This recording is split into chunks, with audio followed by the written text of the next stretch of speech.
mo pa. Kalakasan sa Diyos nagmumula, isipan niya'y walang makakaunawa sa kanyang kapangyarihan at dakilang biyaya.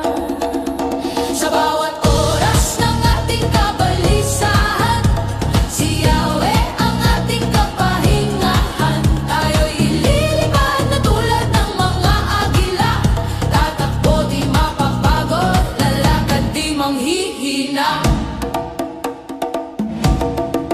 Kaya kapatid, huwag mangamba, kaapihan mo'y kanyang nakikita. Sa Diyos na buhay